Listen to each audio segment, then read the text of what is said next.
The veil is thin, isn't it?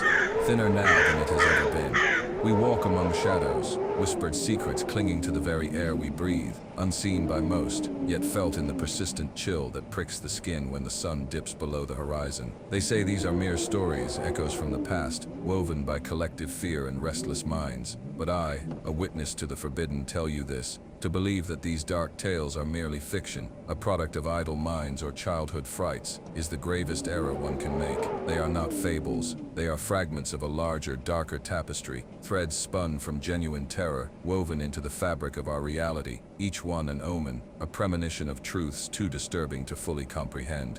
I have seen the crimson stain upon the asphalt, not with my eyes, but in the shuddering visions that bleed into my waking hours, glimpses of a past that refuses to stay buried. It was after the final curtain of the last century fell that a legend began to crawl from the forgotten corners of Mexico, a story that spoke of a sleek, red automobile. This luxurious open-top phantom was said to glide along the lonely stretches of highway between Cuernavaca and Mexico City, a predator cloaked in beauty, its presence a silent, deadly invitation. But not just anyone could perceive this spectral vehicle. It chose its prey with a predatory precision, revealing itself only to men, drawing them into a dance with damnation they would never escape.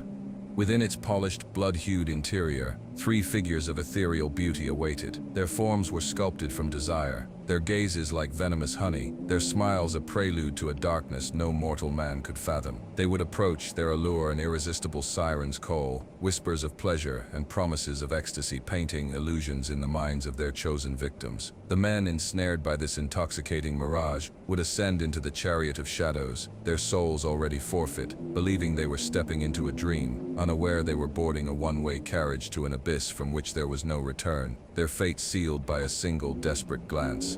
And then, nothing.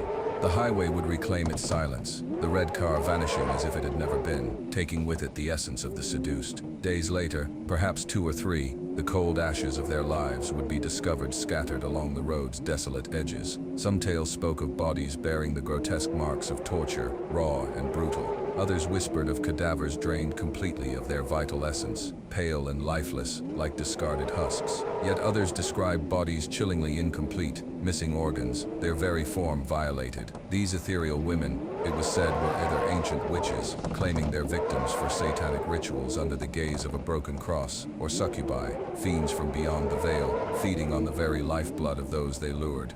But the most disturbing revelation, a secret that should never have been told, concerned the very color of the car, that vibrant, inescapable red. It was not merely paint. It was the indelible, congealed essence of their victims, the countless streams of vital fluid that had flowed, staining the metal, each drop a silent scream, a frozen testament to the horrors enacted upon the asphalt. Every time the phantom vehicle reappeared, glistening under the pale moonlight, it was a fresh reminder, a pulsating scar upon the night, a chilling testament to the thirst of those entities for the crimson life that animated mortal men, a ritual repeated, an endless cycle of seduction and sacrifice. Do you feel this dark message was meant for you? Have you ever felt drawn to a beauty that promised heaven but hinted at hell? The echoes of childhood, innocent as they may seem, often hold the darkest whispers, revealing the insidious nature of our collective fears. I have delved into the faded memories of a time when the most innocuous of figures could become harbingers of dread Decemberefs. These small blue sprites, birthed from the minds of creators, were not just characters. They became canvases onto which humanity projected its deepest anxieties. Visions of them, dancing under a malevolent moon, appear to me, their cheerful facade, a thin mask over something ancient and unsettling. It's as if the very essence of innocence was cracked mirror, reflecting a distorted, sinister truth that society tried to bury, but which persisted in the shadows. Legends about them were legion, swirling like cold ashes in the wind. Some declared them a grotesque parody of the Ku Klux Klan, their white hats and hoods a chilling parallel to the robes of hatred. Others whispered of a satanic cult, Papa Smurf himself depicted as a horned fiend, leading his followers in forbidden rites, each main Smurf embodying one of the cardinal sins, a common accusation leveled against any popular cartoon daring to capture the imagination of the youth. My favorite, though, born from the most twisted corners of fear, suggested they were Nazis, with Gargamel, their eternal nemesis, cast as a figure of the Jewish people, a truly disturbing inversion of reality, reflecting the dark undercurrents of societal prejudice. But the true terror, the one that left its indelible mark, emerged in the 80s when Smurf merchandise flooded homes. Millions possessed these innocent-seeming figurines, yet countless testimonies spoke of a creeping dread. Dolls left unattended were said to laugh in the dead of night, their plastic grins widening in the dim light. Strange rumblings would emanate from unseen corners, a persistent, unsettling hum. Objects would vanish from their places, only to reappear in locations they could not possibly have reached, as if guided by unseen hands. Children, their minds still malleable, would confess to their parents that Papa Smurf had whispered secrets into their ears as they slept, his voice a chilling presence in their innocent dreams, twisting their very perception of reality.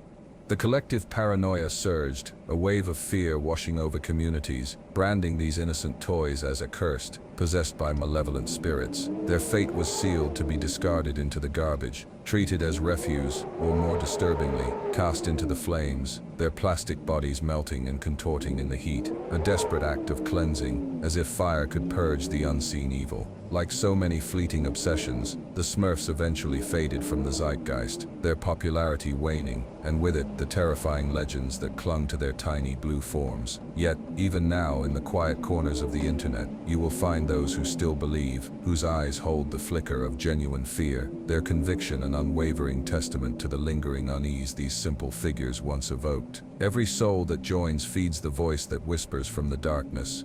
There are certain rituals, certain whispered incantations, that once uttered, can pry open a creaking door to the other side. The past decade, rife with digital shadows and collective anxieties, bequeathed upon us one such insidious game. Charlie, a seemingly simple diversion, yet one that promised direct communion with a darker entity, an unseen presence ready to answer the questions that gnawed at the human heart. This macabre parlor game, while gaining massive viral traction in 2015 via the swirling currents of Twitter, was far from new. Its roots stretched back, a faint echo in the digital abyss, with its earliest recorded appearance online dating to a forgotten corner of the internet around 2008, a secret patiently awaiting its moment to bloom into widespread terror.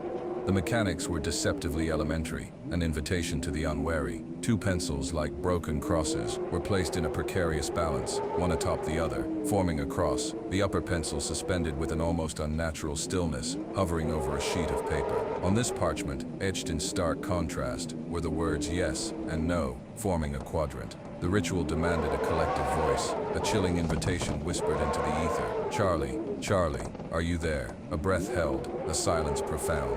Then the pencil would stir. A slow, deliberate turn, a silent nod, confirming the presence of the unseen, confirming that the forbidden gateway had indeed been breached. The game commenced.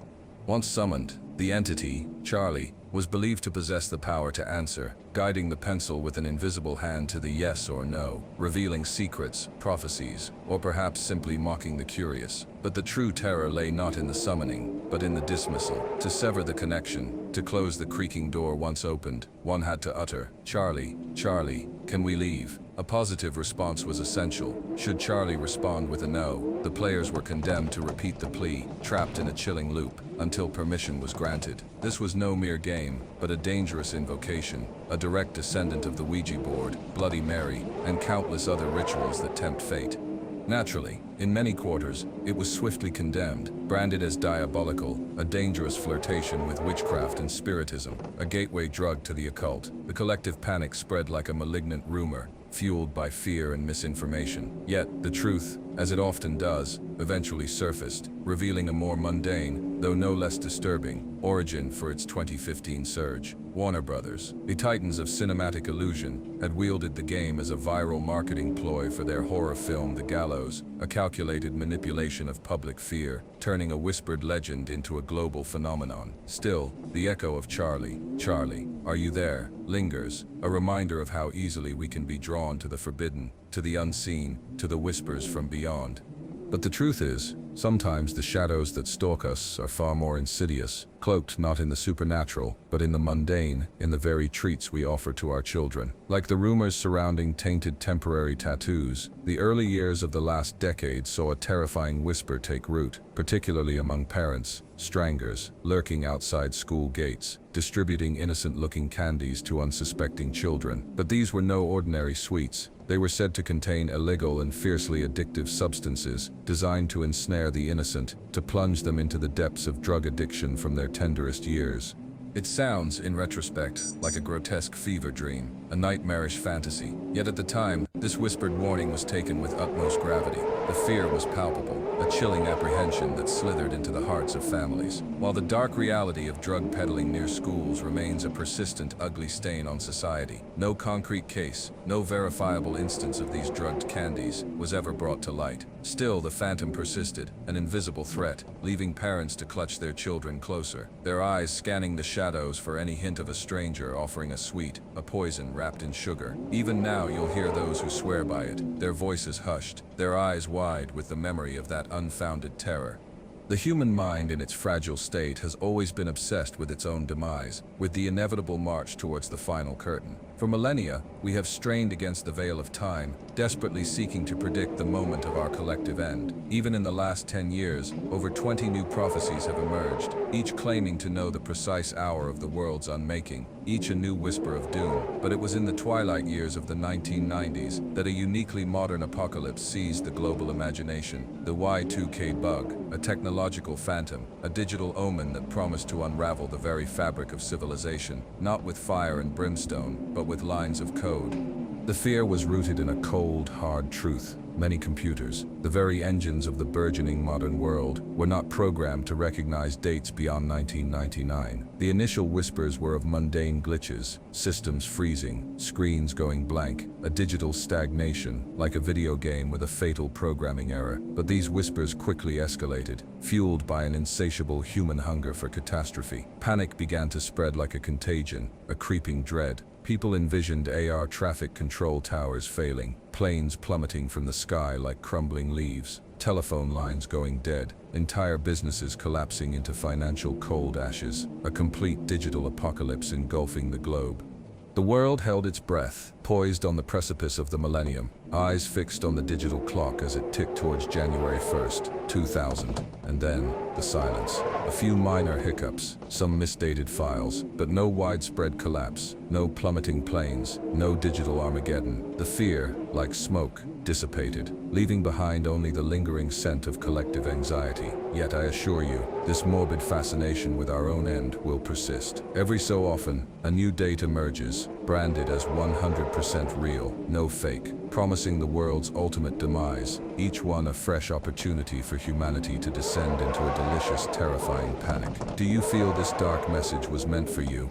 Sometimes, the shadows we cast as a society can twist the very symbols of innocence into grotesque reflections of our darkest fears. Take the case of the Cerelac baby, a legend born from the fertile ground of public paranoia in the 1980s. Cerelac, a seemingly innocuous infant cereal from the transnational giant Nestlé, arrived in Mexico in the 70s, promising quick, nutritious meals for the nation's precious little ones. It was an instant success, a challenger to established brands, its easy preparation a boon for busy mothers, its innocent packaging adorned with the smiling face of a cherubic infant, a symbol of health and vitality. But success, as history often reminds us, breeds legends, and some of those legends are spun from the darkest threads imaginable.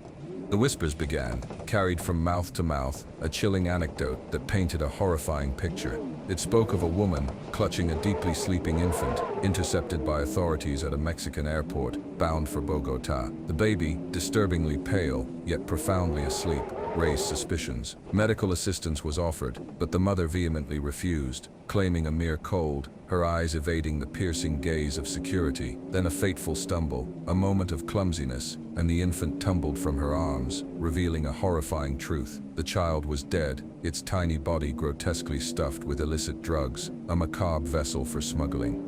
Different versions of this dark tale circulated, each more disturbing than the last. Some branded the woman a ruthless trafficker, a pawn in a cartel's brutal game. Others painted a more tragic yet equally twisted narrative. A mother entrusting her child to a neighbor for a brief errand, returns to an empty apartment, only to race to the airport, guided by a doorman's frantic directions. There, she finds her neighbor cradling her baby, but the child is already a lifeless shell, transformed into a package for the narcotics trade. The consistent, most chilling detail, however, was the identity of the infant. It was always one of the iconic babies from the Cerelac advertisements, its innocent face forever etched into a story of desecrated life and illicit greed. Over the decades, this grotesque legend, like a persistent phantom, has resurfaced time and again, its victim's face shifting, sometimes the Gerber baby, sometimes Huggies, any cherubic infant adorning a product, becoming the unfortunate symbol of this dark, persistent fear. It serves as a stark reminder of the lengths to which fear can twist perception, transforming symbols of purity into omens of corruption, of childhood innocence perverted into a vehicle for the sinister underbelly of society. It's a whisper that refuses to die, an echo of a time when the unseen dangers were far more terrifying than any supernatural threat, a story etched in the collective psyche, feeding the voice that whispers from the darkness.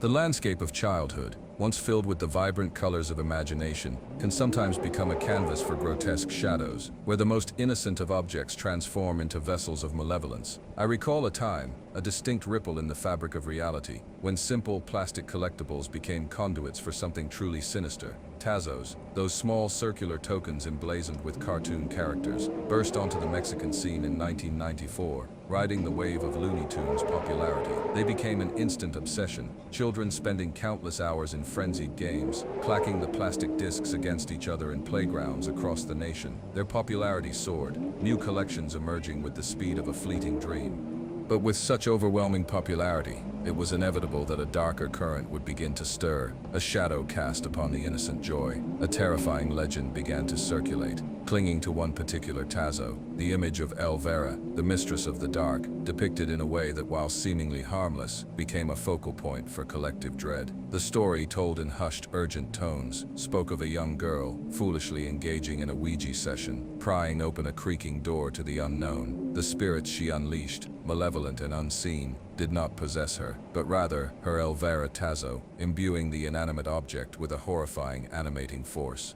The plastic image of Elvira, they said, came alive, a grotesque parody of its cartoon self, its tiny printed hands reaching out, seizing the unsuspecting child by the throat, mimicking the character's signature gesture of playful menace, but now imbued with a fatal intent. The girl, helpless against the supernatural grip of the animated image, succumbed, her life extinguished by the very toy she cherished, a chilling death by asphyxiation, a tiny silent scream swallowed by the darkness. From that day forth, every Elvira Tazo was branded as cursed, a harbinger of evil. The very pillars of faith, the Catholic Church and various Protestant congregations, launched campaigns urging parents to purge their homes of these accursed artifacts, to cast them into the flames or dispose of them as tainted refuse.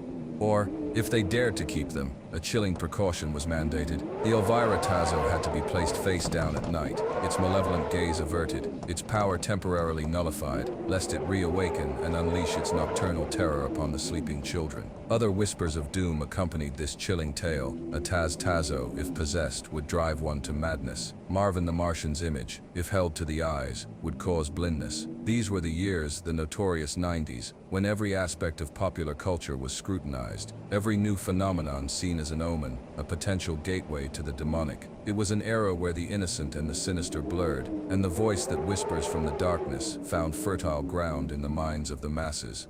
There's a subtle, almost imperceptible way in which reality itself can be unstitched, revealing the fragile threads that hold our perceptions together. I recall a particular tremor in the unseen world, a narrative anomaly that, while not an urban legend in itself, became the dark seed from which countless others blossomed. This was the strange, disorienting finale of a medical drama, Saint Elsewhere, broadcast from 1982 to 1989. For 6 seasons, viewers immersed themselves in the complex lives of the staff and patients of a Boston hospital, a tapestry of interwoven plots and emotional dramas, seemingly as real as the nightly news etched into the collective consciousness of a generation. But then came the final episode, a brutal twist in the narrative, delivered in May of '88. The entire saga, 6 years of intricately crafted stories, of joy and sorrow, life and death, was abruptly revealed to be nothing more than the elaborate imagination of a child, Tommy Westfall, who had conjured it all while staring intently into a snow globe. Inside the glass sphere, a miniature replica of the hospital, where all the drama had unfolded, an entire universe existed, contained within a child's mind. It was a bizarre, unsettling conclusion, a violent wrenching of reality, a philosophical punch that left audiences reeling, questioning the very nature of what they had witnessed, what they had believed. This unexpected, almost sacrilegious ending resonated deeply, a persistent echo that triggered a cascade of similar theories, infecting the very foundations of popular culture. Was Captain Tsubasa merely a dream of Oliver Atom, his entire football career a figment of a comatose boy's mind? Were the Simpsons trapped in an endless loop of Homer's coma-induced fantasies, explaining Springfield's peculiar stasis? Were the Rugrats nothing more than Angelica's lonely, depressed imaginings, her imaginary friends a desperate solace? The list grew exponentially, encompassing everything from Pixar films to beloved cartoons from Nickelodeon and Disney, each grand narrative reduced to a mere dream, a fleeting thought in a character's subconscious. This phenomenon, born from a single perplexing series finale, serves as a testament to the fragile nature of our perceived reality, a constant reminder that the stories we cherish, the worlds we inhabit through our screens, might just be elaborate illusions, shadows danced on a wall. Saint Elsewhere, though it spawned no urban legend of its own, provided the chilling framework, the philosophical cracked mirror, through which we could view the entire universe of fiction as a grand, interconnected dream, a gift from the enigmatic 80s, a legacy of doubt that continues to feed the voice that whispers from the darkness, prompting us to ask what else is just a dream. Do you feel this dark message was meant for you? Have you ever questioned the reality of your favorite stories? In the nascent dawn of the digital age, a new lexicon emerged from the shadows, a term whispered with a mixture of fear and illicit fascination, the deep web. In the early 2000s, this concept began to circulate, a chilling rumor of a vast, unseen continent within the internet, a labyrinth of pages and sites inaccessible through conventional browsers, a hidden realm where the ordinary rules of the digital world did not apply. The initial whispers painted a picture of absolute freedom and absolute depravity. It was said to be a place where one could procure anything imaginable, from forbidden weapons to illicit substances, to videos containing content too heinous to even articulate, a true digital abyss where the law held no sway. These initial rumors, already deeply disturbing, quickly mutated, growing more grotesque, more sinister. The whispers spoke of sites dedicated to satanic symbols, to occult rituals performed in the dark corners of the internet, where desperate souls, in exchange for exorbitant sums, were promised power, eternal life, or any number of forbidden desires. It was a digital pact with unseen forces, a marketplace for the human soul, all cloaked in an impenetrable shroud of anonymity. The deep web, in its purest technical definition, is merely a collection of unindexed websites and databases, beyond the reach of conventional search engines, thus making its content incredibly vast and varied, much of it entirely innocuous. Yet its very anonymity fostered a breeding ground for illicit activities, a haven for those who wish to operate beyond the watchful eye of the law.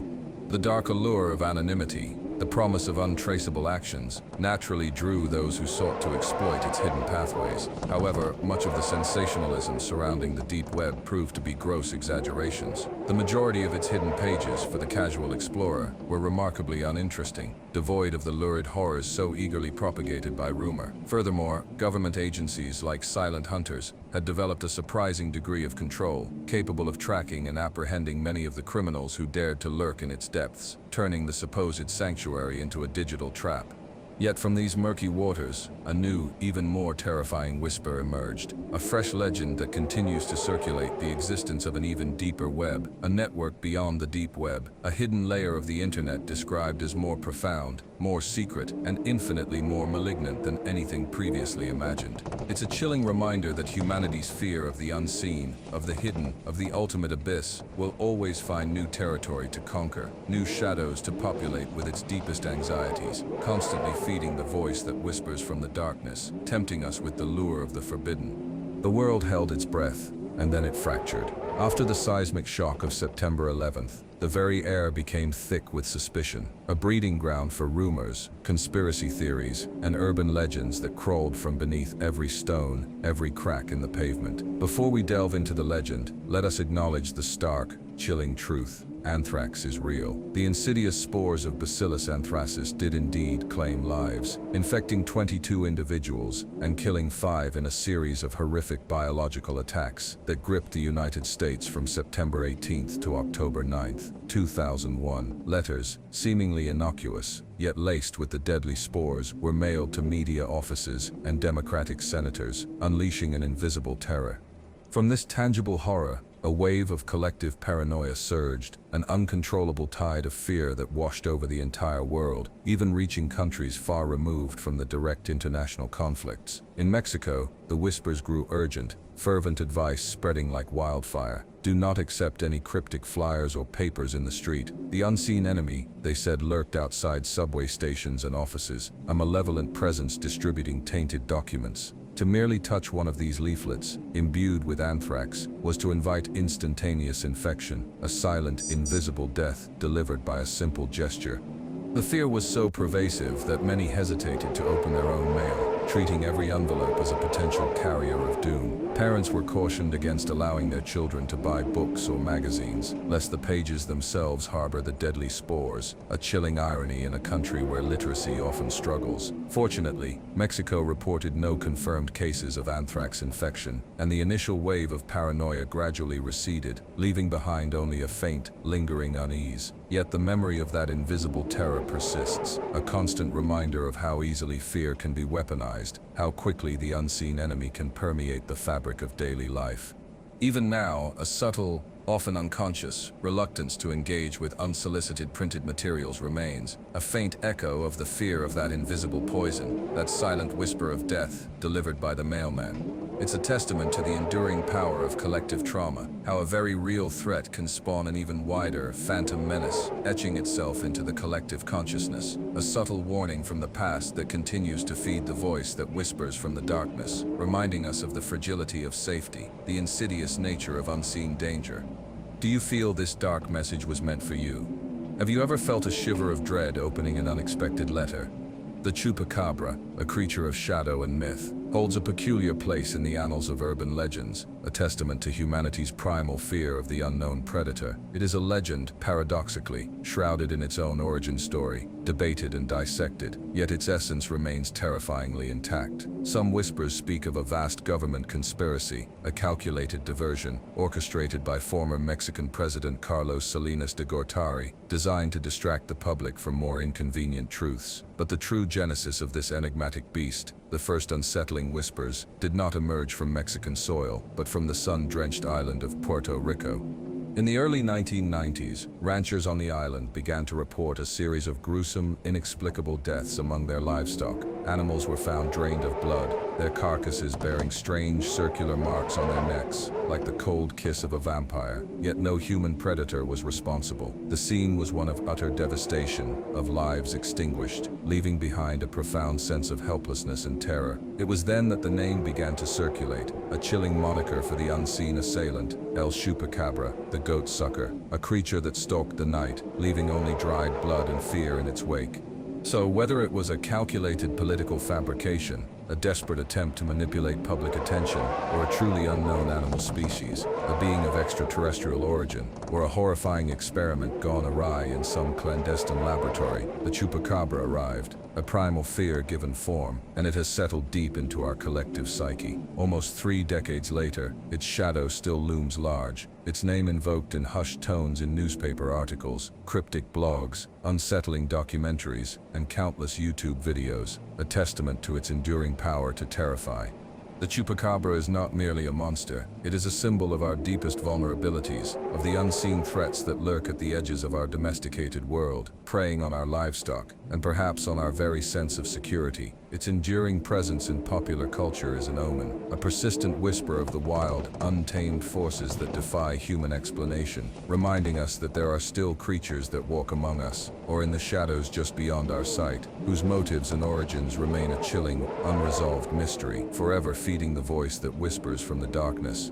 The highways of the night hold secrets, the long, desolate stretches of asphalt becoming conduits for the darkest aspects of human nature. Among the most chilling legends to haunt these lonely roads is the tale of the Blood Gang, a brutal initiation ritual that promises a terrifying baptism into a world of violence. The myth, gaining traction in the 90s and 2000s, spoke of a criminal fraternity, a gang whose new recruits were led to deserted highways under the shroud of night, their vehicles commanded to drive with headlights extinguished, an act of blind defiance, a dangerous provocation. The ritual was simple, yet deadly. If any unsuspecting motorist, encountering this phantom vehicle, dared to flash their lights, attempting to warn the driver of their darkness, it would be perceived as a challenge, an invitation to a dance of death. The gang members, their eyes burning with predatory intent, would then begin a relentless high-speed pursuit, a frenetic chase that would only conclude when the victim's car was violently forced off the road, or when the assailants finally cornered their prey. The outcome was always the same: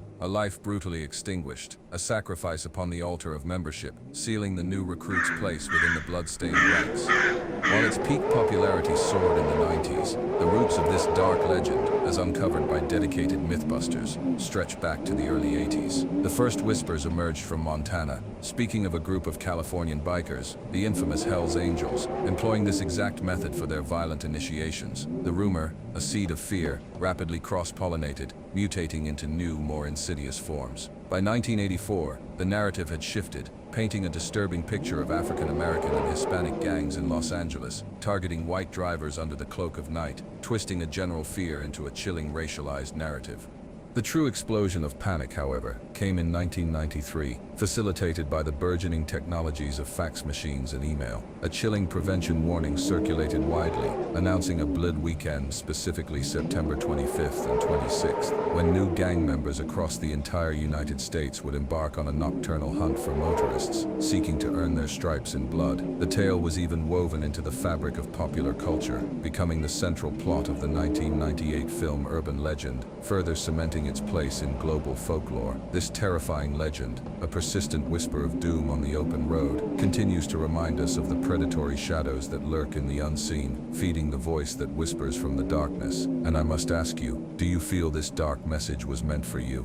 The subterranean arteries of a city, its metro lines, can sometimes conceal the most grotesque and unsettling of tales, stories that fester in the shadowed corners of the human mind. The Mexico City Metro, a pulsating artery of urban life, became the grim stage for a particularly chilling legend in the 1990s, the man in the bag. No one remembers the exact station, the precise date, or the hour, but the story speaks of an encounter, a brush with an enigma that left a woman's soul irrevocably scarred, a vision I myself have glimpsed in the swirling currents of time, a premonition of terror.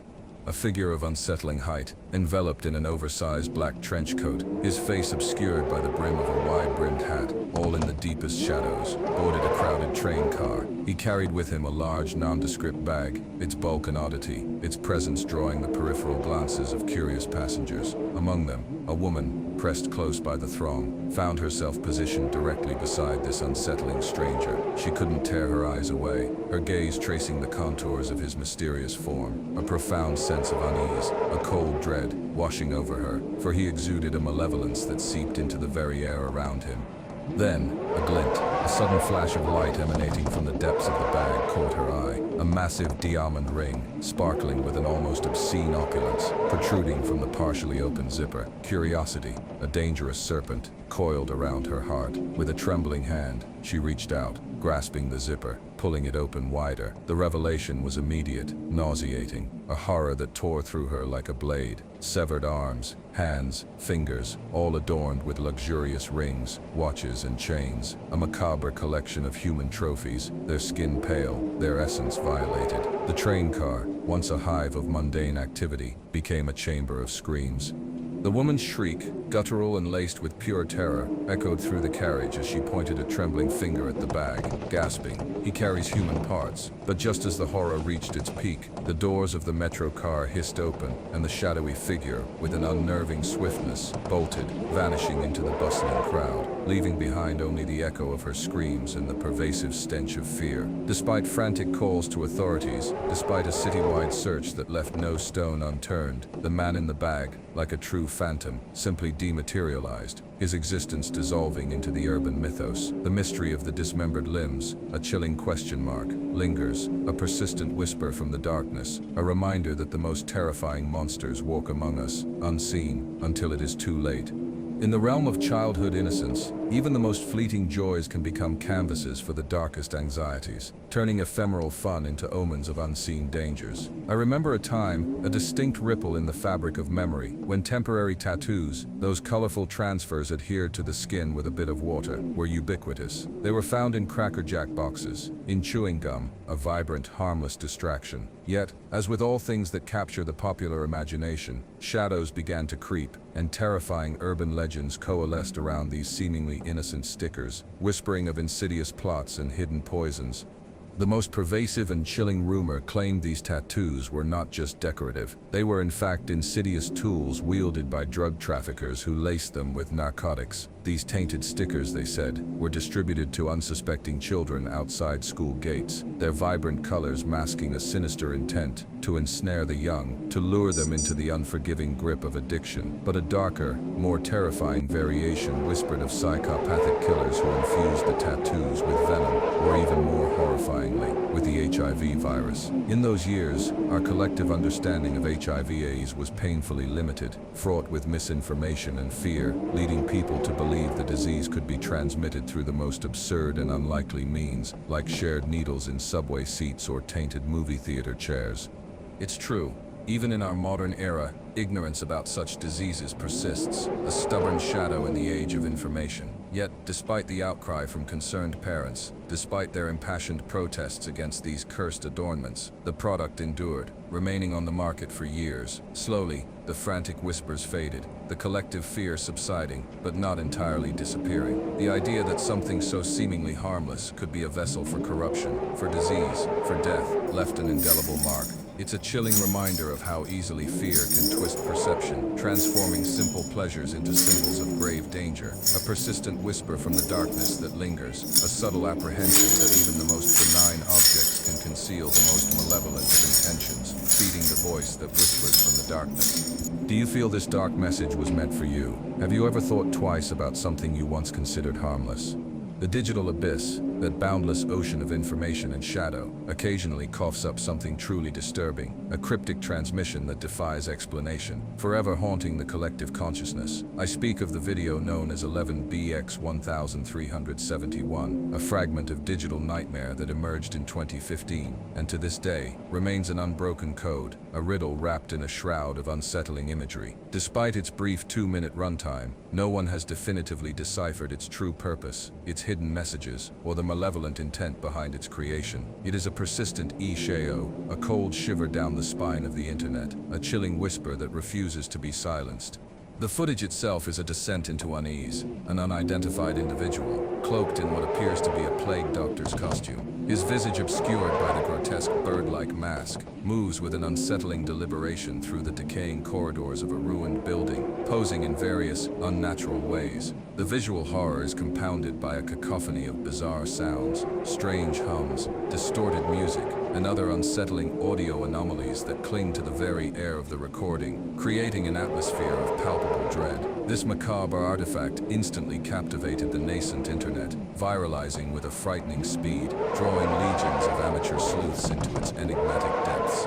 They began to unearth hidden messages, embedded within the video's digital fabric, fragments of phrases, sequences of numbers, and disturbing images, glimpses of what appeared to be people undergoing torture and mutilation. Over time, a dedicated community on Reddit managed to decode many of these fragments, interpreting them as dire threats of biotourism directed against the United States, a chilling premonition whispered from the digital void. Yet, the possibility that it was all an elaborate hoax, a perverse joke designed to provoke mass hysteria, has never been entirely discarded, a lingering doubt that only deepens the mystery.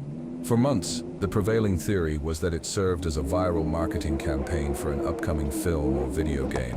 But as time crawled on, that theory began to decay, like the abandoned building in the footage, losing its potency. Some confirmed details did emerge. The video was indeed filmed in the eerie, abandoned Sofoka Sanatorium, nestled outside Occult, Poland, sometime between 2013 and its public release. 3 months after the initial controversy, an individual named Parker Warner claimed authorship, declaring it an art project. He even released a sequel, a further descent into the bizarre, challenging viewers to replicate his plague doctor mask as proof of his identity. Yet, beyond these fragments, the true purpose and the full scope of its dark messages remain an unresolved enigma, a persistent, chilling whisper from the digital darkness, forever feeding the voice that seeks answers from the void.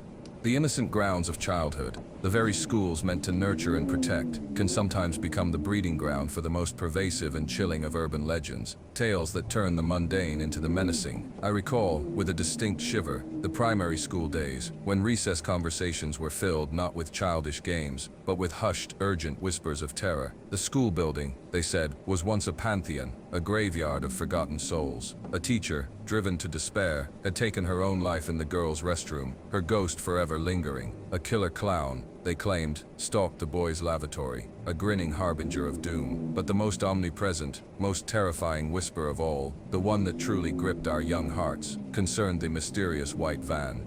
This phantom vehicle, gleaming under the morning sun or shrouded in the gathering twilight, was said to patrol the perimeter of schools, its occupants seeking a very specific prey, children. They would, the whispers went, surreptitiously photograph their chosen victims from a distance, their lenses stealing innocent faces, before descending upon them, abducting them in broad daylight or under the cover of dusk. The details of what befell these vanished children were always vague, yet profoundly disturbing. The most common, most visceral fear spoke of murder, of organs harvested and sold on the black market, a grotesque trade in human flesh, leaving behind only an empty space where a child once stood.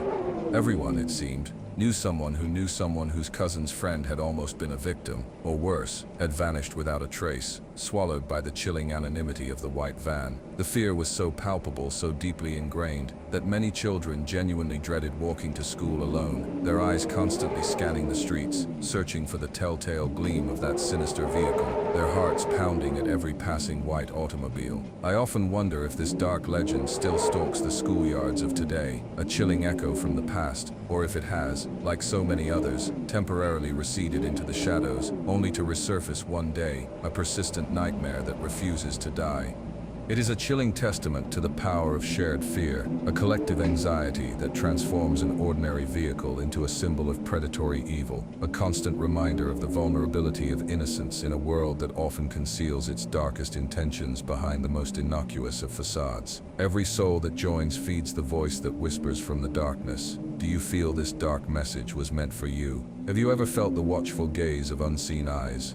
The glittering facade of celebrity, the curated images of our cherished idols, can sometimes hide grotesque distortions, a cracked mirror reflecting a truth far stranger and more unsettling than fiction. If you are a soul as old or older than I, you likely recall the wonder years, that nostalgic journey through the childhood and adolescence of Kevin Arnold and his best friend Paul Pfeiffer. Paul, a slender boy with oversized glasses, his earnest face a template for Milhouse in The Simpsons, seemed the epitome of innocent, awkward youth. Yet in the mid-90s, a bizarre and persistent rumor began to snake through the collective consciousness, a whisper so unsettling it seemed to defy all logic. Paul Pfeiffer, it was claimed, was none other than Marilyn Manson.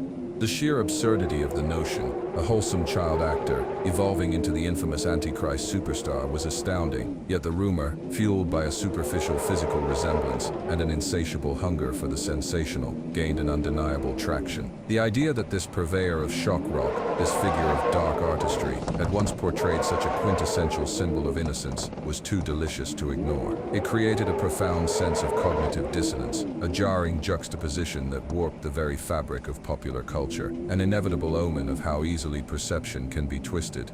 The whispers grew so loud, so pervasive, that Marilyn Manson himself, the very embodiment of industrial metal, was forced to address the bizarre claim on several occasions, vehemently denying any past life as a child star. Yet for a time, the rumor persisted, a persistent shadow clinging to both identities, blurring the lines between the wholesome and the grotesque. Eventually, like smoke, the rumor dissipated, fading into the forgotten corners of internet lore. But should any lingering doubt remain, let me whisper the truth. The real Paul Pfeiffer is Josh Saviano, now a man far removed from the glare of Hollywood, pursuing a career in political science, his acting days behind him.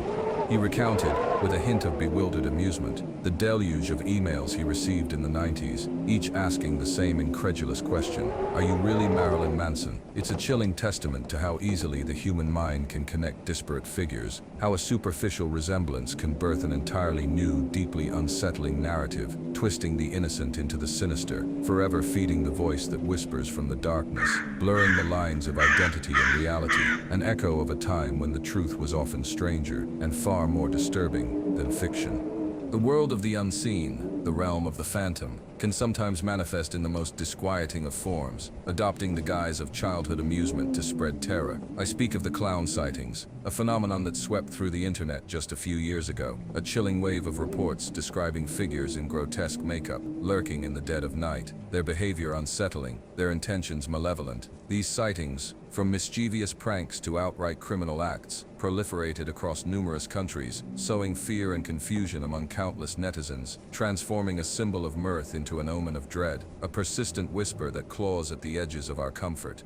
Yet, like many modern terrors, the roots of this phenomenon stretch back further, twisting into the past. We can trace its insidious genesis to 1981, to the quiet, unsuspecting streets of Boston, Massachusetts. In May of that year, local police began to receive an alarming number of reports from children, their voices trembling with fear, claiming they had been pursued through the night by figures dressed as clowns. These unsettling jesters would offer sweets and toys, attempting to lure the innocent into their black windowless vans, a predatory charm designed to mask a sinister intent, a chilling echo of an older, darker fear.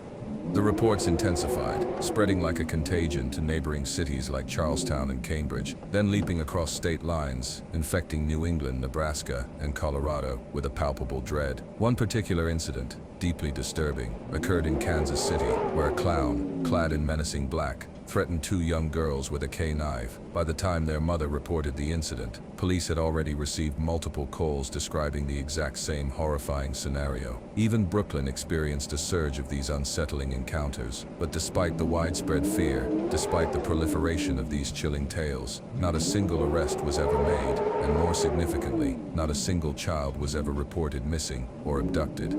This inexplicable lack of evidence led to a chilling conclusion. The entire phenomenon was a product of collective hysteria, a shared delusion that fueled an urban legend which persists to this very day, adapting to new platforms and new anxieties. It's a powerful testament to the fragile nature of reality, how easily a collective fear can conjure phantom terrors, giving form to our deepest, most primal anxieties, transforming harmless figures into harbingers of doom, always feeding the voice that whispers from the darkness, a constant reminder of the grinning terror that can emerge from the shadows of our own minds.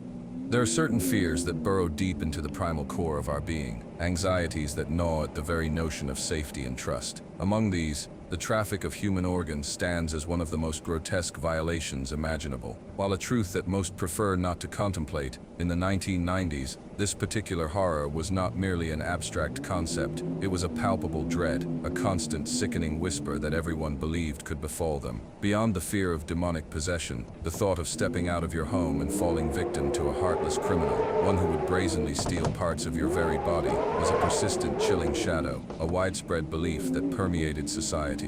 Within this context of pervasive terror, the legend of the ice bath emerged, a chilling narrative of ultimate betrayal and violation, one that often begins with the familiar, insidious phrase, "It happened to a friend of a friend." This story speaks of a timid, introverted young man, reluctantly persuaded by his friends to venture out for a night of revelry at a bustling nightclub. Overwhelmed by the vibrant chaos, he retreated to a corner, a quiet observer of the pulsating dance floor. After hours, his gaze met that of an alluring, beautiful woman across the bar. A silent exchange of suggestive glances, fueled by the liquid courage in his veins, emboldened him to approach her.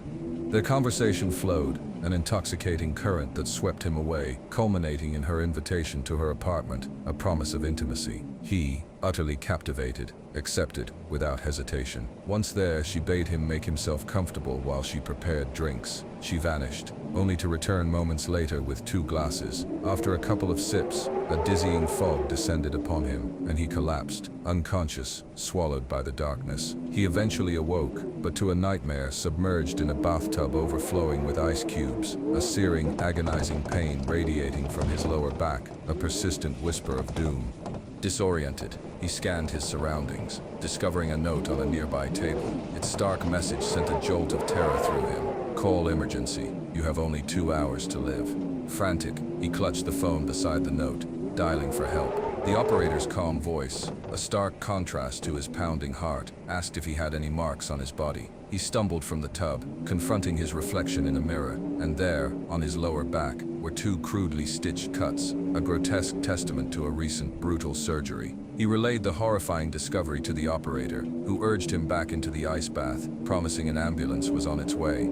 Paramedics arrived swiftly, whisking him to a clinic where the unspeakable truth was confirmed. He had been the victim of a criminal syndicate, his 2 kidneys brutally extracted, destined for the black market. This chilling narrative, possessing all the visceral elements of a waking nightmare, spread like wildfire, its tendrils of fear choking nightclubs and causing widespread panic. Attendance plummeted, and some establishments were even forced to close, their patrons too terrified to risk awakening in an ice-filled tub, devoid of their vital organs. It's crucial to state, while organ trafficking is a horrific reality, this specific story is a falsehood and medically impossible, a testament to the power of collective fear to weave terrifying yet utterly fabricated tales that continue to feed the voice that whispers from the darkness, a constant reminder of our primal vulnerability. Before the vibrant hues of anime truly exploded across the Western world, before the indignant cries of religious figures branded Pokemon and Dragon Ball as satanic, there was another target for their moral outrage. Their boredom, it seems, required a devil to fight, and for a time, that devil resided in the seemingly innocent realm of cartoons like the Looney Tunes. Yes, there was a period, a peculiar ripple in the fabric of reality, when Bugs Bunny himself was branded an agent of Satan, his playful antics twisted into something sinister, a chilling whisper born of righteous fury. One of the most widely circulated legends of this era spoke of a child, an ardent devotee of cartoons, particularly the Looney Tunes. His days were consumed by the glow of the television, his nights often stretching into the forbidden hours as he watched, hypnotized, long after his parents had retired. Then, one night, a piercing scream tore through the silence of their sleeping home. Rushing downstairs, the parents bore witness to an impossible horror. Their son was being dragged from the television screen itself, pulled into the vibrant, two-dimensional world by the very characters he adored. The Looney Tunes, their familiar faces twisted into grotesque parodies, were abducting him, swallowing him into the monitor, transforming their beloved child into a silent, screaming shadow. Helpless and horrified, the parents could only watch as their son was swallowed by the screen, silenced, and then most chillingly transformed. He reappeared within the cartoon, a new character, his face obscured by a ridiculous costume, his voice forever stilled. Only his eyes remained, a glimmer of terror, for he had become Marvin the Martian, a permanent, silent fixture in the cartoon's ensemble. If this tale strains the bounds of logic, let me assure you, it does not make sense. But this was the 80s, an era when the absurd could easily become the terrifying, when the collective imagination was fertile ground for such grotesque fantasies, transforming childhood entertainment into an omen of unseen horrors.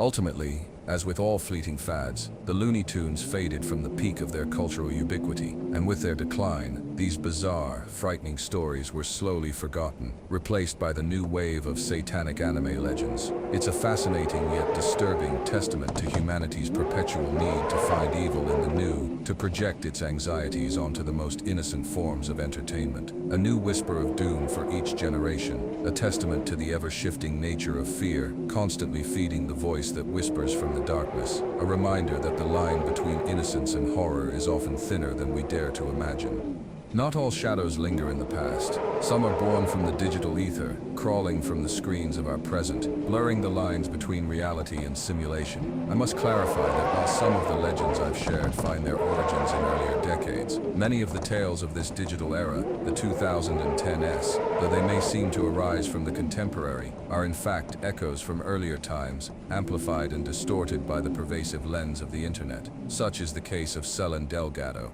a name that until recently gained a chilling notoriety, a spectral image born from the archives of a forgotten past, yet resurrected by the collective consciousness of the internet. This legend speaks of a supposed conspiracy, a ghost in the machine, centered around a girl who vanished in Mexico during the 1990s and 2000s. For years, amidst the regular programming of Canal 5, a series of public service announcements flickered across television screens, appeals to the populace to aid in locating missing persons. These spots provided scant details, a name, a last known location, some identifying features, and of course the ever-present phone numbers for any information. It wasn't until recently, with the advent of social media and the collective memory of online forums, that a chilling pattern began to emerge, a subtle anomaly that sparked widespread unease, a persistent whisper that something was deeply amiss. Countless individuals, disparate yet connected by a shared digital memory, claim to have seen the same case, aired repeatedly over the years, a black and white photograph of abysmal quality, depicting a young woman identified as Celine Delgado. The users of social networks and various online forums, a collective hive mind, began to notice the unsettling strangeness surrounding Celine's case. For instance, the fact that for approximately 8 years no one, not a single soul, had ever called in with information, yet her photograph continued to be broadcast as a public service, an eternal plea for a ghost. The photograph itself raised immediate suspicions, its quality jarringly inconsistent with other images in similar appeals, appearing to be an artifact from a much older era, a face from a forgotten dream. Among the swirling vortex of theories, a dark and insidious whisper gained traction. Celine Delgado, it was claimed, was merely a government creation, a phantom designed to subtly justify the countless disappearances that plagued Mexico, particularly in cities like Ciudad Juarez, where many young women, eerily similar in appearance to the spectral image of Celine, had vanished without a trace. It is a case woven from threads of mystery and bureaucratic shadows, a compelling legend that viralized across the internet. Yet to this day, no definitive explanation has emerged to lay the ghost of Celine Delgado to rest, her face an eternal question mark, forever feeding the voice that whispers from the darkness, a chilling reminder of the faces lost to the void. The desolate curves of highways, shrouded in mist and echoing with the roar of passing engines, have always been fertile ground for phantom tales, for the spectral presence of those whose lives were brutally cut short upon the asphalt. How can we ever forget the countless videos and photographs, now relegated to the dusty archives of internet history, that claim to have finally captured the elusive supernatural entity responsible for so many roadside tragedies, the GRL at the curve? As with all legends steeped in collective terror, countless versions exist, each location claiming its own specific tragic narrative, from the lonely stretches of Mexico to the winding roads of Spain, Argentina, and countless other nations, depending on whose hushed whispers you choose to believe. The core of the legend remains chillingly consistent. A young woman, her life abruptly extinguished in a horrific road accident, specifically on a treacherous, unforgiving bend. From that moment forth, her restless spirit, bound to the site of her demise, began to manifest. Drivers would glimpse her at the roadside, sometimes pleading for help, her ghostly form bathed in the spectral glow of headlights. Other times, she would simply stand there, a silent sentinel, a chilling smile playing on her lips, or tears, like frozen diamonds, glistening on her pale cheeks, an omen of impending doom, a persistent whisper that pierced the veil of the mundane. One particular video, a grainy, unsettling piece of footage, gained immense popularity across the internet, even flickering across television screens in the dead of night. It depicted a group of unsuspecting youths picking up a female hitchhiker on a lonely road. They converse, their laughter echoing in the confined space of the car, until, with a sudden bone-chilling revelation, she unveils her true supernatural nature, her eyes burning with an otherworldly light. The scene culminates in a fatal accident, a violent wrenching of metal and flesh, leaving behind only shattered glass and the pervasive scent of fear. Ultimately, it was revealed to be a mere horror short film, a calculated manipulation of a popular urban legend. Yet to this day, the girl at the curve remains one of the most enduring and terrifying highway legends, her spectral presence etched into the collective consciousness, a constant whisper from the darkness, an echo of tragedy forever bound to the unforgiving curves of the road. This spectral figure, a phantom of the highway, has even permeated other electronic media, finding new avenues to spread her chilling tale, a testament to the enduring power of a story that taps into our deepest fears of the unknown, of the fragility of life, and the sudden, brutal hand of fate. Her legend persists, a warning whispered on the wind, forever feeding the voice that seeks to remind us of the tragic echoes that linger, unseen, along every desolate stretch of road. The landscape of the 90s, a vibrant canvas of burgeoning global culture, saw the powerful surge of anime across Spanish-speaking nations. Series like Dragon Ball, Pokemon, and Saint Seiya became gateways to a new, captivating form of Japanese animation, a phenomenon that enchanted millions. But with such unprecedented success, shadows inevitably began to gather, and with them, the insidious whispers of urban legends, twisting innocent entertainment into omens of unseen dangers. I've touched upon this dark theme before, but allow me to distill its chilling essence, for it is a testament to the persistent human need to find evil in the new, to brand the unknown as corrupt. Perhaps the most infamous case, a cracked mirror reflecting collective hysteria, involved a particular episode of Pokemon. The legend, whispered in hushed, urgent tones, claimed this episode had been banned, not for mere violence, but for purportedly causing the death of hundreds of children in Japan. The truth, as often happens, was far less sensational yet still unsettling. No children died.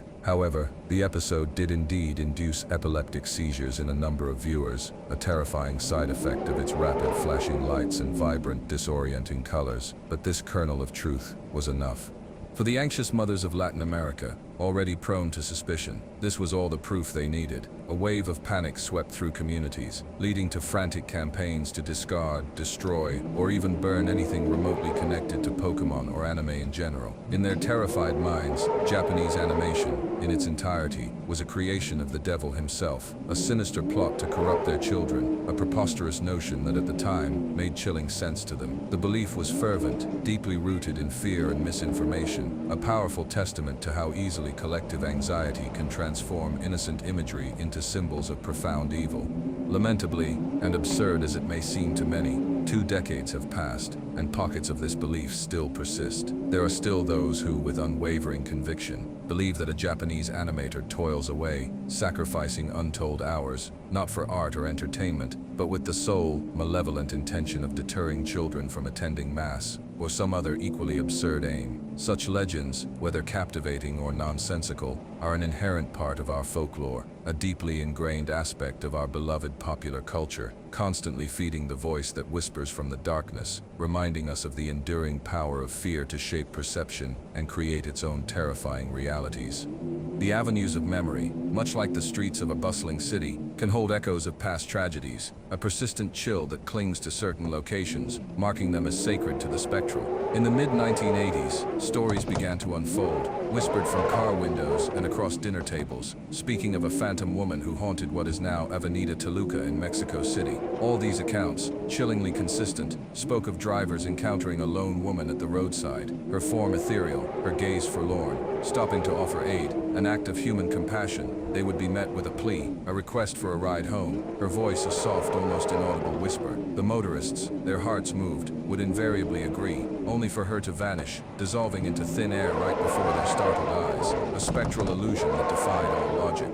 The witnesses to these inexplicable apparitions were legion, their numbers growing, each account adding another brushstroke to the canvas of dread. In their desperate search for meaning, for an explanation, they unwittingly gave a face and an identity to this elusive spirit, Verdiana Alatriste. The tragic Verdiana, daughter of the esteemed Silvia Pinal and Gustavo Alatriste, had embarked on a promising career as an actress, gracing both film and television screens, even earning a nomination for an Ariel Award, her future shining bright, a star on the rise, unaware of the inevitable omen that awaited her. But fate, a cruel mistress, had other plans. In the silent embrace of midnight, on October 25, 1982, the young actress, a mere 19 years old, was returning home from a festive gathering with friends. Behind the wheel of her Volkswagen, she navigated a treacherous curve on the aforementioned highway. The car, betraying her, skidded, losing control, plummeting down a steep ravine, tumbling violently, a crushing descent that claimed her young life. A chilling detail, often added to the hushed retellings, was that she had not been wearing a seatbelt, a mandatory safety measure not yet enforced in that era. Years later, her then boyfriend, Jaime Garza, would recount in an interview a strange, unsettling detail. Viridiana had consumed no alcohol at the party, and just moments before her departure, she had whispered her desire to be alone, a cryptic farewell before her tragic end.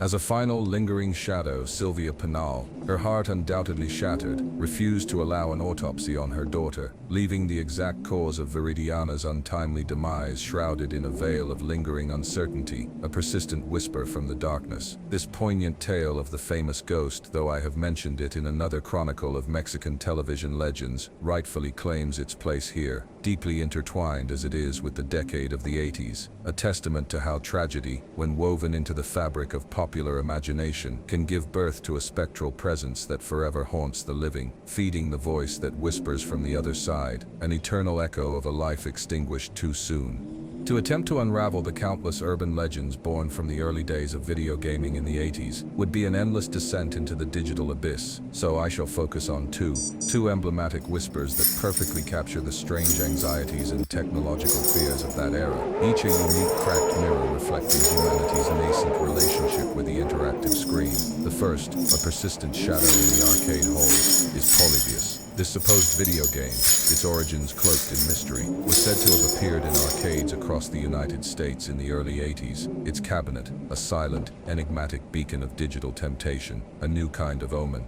Polybius was described as a space shooter, reminiscent of Galaga, yet its unique, almost hypnotic frontal perspective set it apart, drawing players in with an irresistible, almost predatory, allure. It was said to be remarkably advanced for its time, achieving immense popularity, with throngs of eager players crowding around its machines, each desperate for their turn to engage with its enigmatic challenge. But, as with all things that promise too much, a sinister undertow began to emerge. Players, after prolonged exposure, began to report a terrifying array of symptoms: agonizing headaches, vivid, tormenting nightmares, general malaise, and most disturbingly, an intense, almost uncontrollable addiction to the game. The whispers grew darker, speaking of two mysterious men, always clad in black suits, who would periodically arrive at the arcades. They would collect money from the Polybius machines, but more chillingly, they would inspect and reprogram them. On one occasion, by some fateful error, these shadowy figures left the programming menu exposed. Among the visible configurations, players claimed to have glimpsed terrifying options: night terrors, sleepwalking, and insomnia, chilling parameters designed to manipulate the very minds of its players. As mysteriously as they appeared, the Polybius machines vanished, retreating into the shadows, never to be seen again, leaving behind only the lingering scent of fear and unanswered questions. The legend suggests Polybius was a tool of mind control, a clandestine experiment conducted by the US government, subtly embedding subliminal messages, both visual and auditory, into the unsuspecting minds of its players. Of course, the existence of Polybius has never been definitively proven. All photographs and supposed evidence circulating on the internet are mere fabrications, simulations of what this digital phantom might have been. It remains a persistent, chilling whisper, an echo of a time when the nascent power of technology spawned a new kind of fear, a new kind of digital haunting, forever feeding the voice that whispers from the darkness, a reminder of the unseen forces that can manipulate our minds. Then there is the grim tale of E.T., a name that evokes both wonder and a rather infamous, ignominious end. Following the colossal success of the film, a video game adaptation for the Atari 2600 was commissioned, destined for a Christmas 1982 release. Atari, blinded by overconfidence, rushed its development, believing the sheer power of the E.T. name would guarantee its success, regardless of the game's actual quality. But hubris, as always, proved to be a fatal flaw. The rushed programming, the woefully inadequate planning, resulted in one of the most infamously terrible video games in history. It was a disaster, riddled with an endless litany of bugs and programming errors that rendered it virtually unplayable, a digital nightmare. 4 million copies were manufactured, a colossal gamble, yet less than half were ever sold, leaving Atari with a mountain of unsold, worthless cartridges. The legend, whispered in hushed tones from gaming console to console, claimed that Atari, rather than bear the immense cost of warehousing these digital failures, decided to simply bury them. Not just discard, but literally enter them in some desolate corner of the New Mexico desert, a mass grave for failed dreams, a silent testament to a colossal corporate blunder. For years, this bizarre tale circulated, growing in stature with the advent of the internet, becoming a whispered curiosity, a strange footnote in gaming history. But the most astonishing twist in this narrative of digital failure came in 2014, when the legend, against all odds, proved to be true. A documentary, Atari Game Over, financed by Xbox, embarked on an archaeological expedition. The search culminated in the discovery of hundreds, indeed thousands, of those long-lost ET game cartridges, buried precisely as the legend foretold, in the New Mexico desert. The Earth itself had become a silent witness to a bizarre corporate burial, a testament to an era when digital waste was simply relegated to the dust of history. The unearthing confirmed the veracity of this peculiar legend, transforming a whispered rumor into a tangible, if somewhat absurd, piece of history, forever feeding the voice that whispers from the darkness, reminding us that sometimes truth is far stranger and more buried than any fiction. The human fascination with terror, that primal, gut-wrenching instinct, has existed for as long as our species has walked this earth. Fear is one of our most fundamental drives, a constant, dark companion. Therefore, it is no surprise that the stories we tell to invoke that fear have evolved with us, adapting to new technologies, finding new avenues to burrow into our collective consciousness. The past decade, a time of unprecedented digital connectivity, ushered in what could only be described as the golden age of internet horror, creepypastas. These chilling narratives, whispered across forums and shared through the nascent social networks, came to dominate the digital landscape, terrifying countless users who at the time were utterly convinced of their absolute reality. The defining characteristic of these tales was their insidious anonymity, their authors always acting as if the stories were genuine, eschewing any admission of fiction. This was essential, an unspoken rule in a macabre game in which we, the readers, were unwitting participants, sharing them, propagating them, until they viralized, becoming widespread whispers of doom. Figures like Slenderman, a tall, faceless specter, or Jeff the Killer, a grotesque adolescent, became icons of terror. Others like Candle Cove, a chilling tale of a forgotten, disturbing children's show, or The Suicide of Squidward, a dark twist on a beloved cartoon character, became modern classics, leaving an indelible mark on the web, revolutionizing modern horror. It's important to clarify that while many of these stories were indeed crafted in the late 2000s, their true ascendancy, their period of maximum popularity and most widespread terror, occurred just as the new decade began, an inevitable omen of a new era of fear. Creepypastas are more than just stories. They are a manifestation of our collective anxieties, our modern fears projected onto a digital canvas, a chilling reminder of the porous boundary between the real and the imagined. They are the whispers from the abyss, born of the screen, yet capable of touching the deepest, most primal parts of our fear, constantly feeding the voice that whispers from the darkness, a testament to the enduring human attraction to the unknown, the terrifying, the forbidden. Do you feel this dark message was meant for you? Have you ever felt the cold breath of a digital ghost?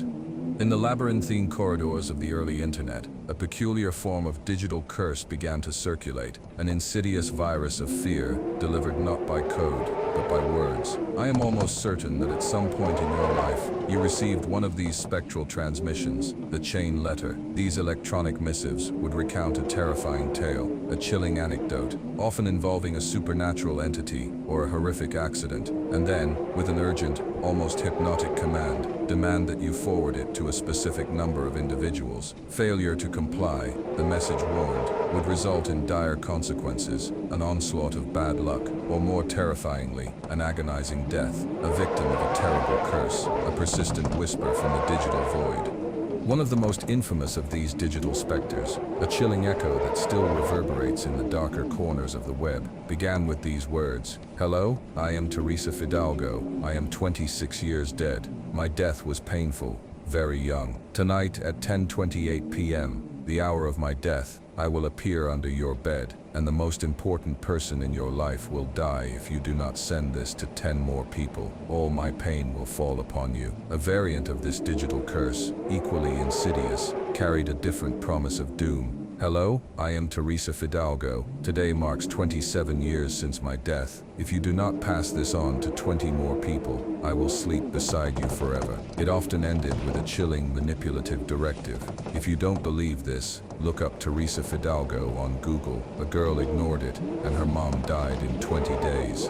This potent warning, citing a fabricated consequence for disobedience, became a common fixture in these digital curses, a manipulative tactic designed to exploit human fear and superstition. Intriguingly, if you do indeed seek out Teresa Fidalgo on Google, you will discover that this is the very name attributed to the legendary girl at the curve, thus weaving together two separate, yet equally chilling, urban legends, creating a potent cocktail of fear and mystery. Almost 15 years have passed since I first received one of these irritating yet undeniably effective emails, and while I wish I could declare them a relic of a bygone era, they have merely evolved. These digital curses, these whispers of doom, now proliferate on platforms like Facebook and WhatsApp, finding new avenues to spread their insidious fear, a testament to humanity's enduring susceptibility to the power of suggestion and the allure of the forbidden. It is a chilling reminder of how easily fear can be weaponized, how readily we succumb to the unseen threats and the ominous pronouncements delivered through our screens, constantly feeding the voice that whispers from the darkness, transforming the mundane act of sharing into a perilous gamble with fate.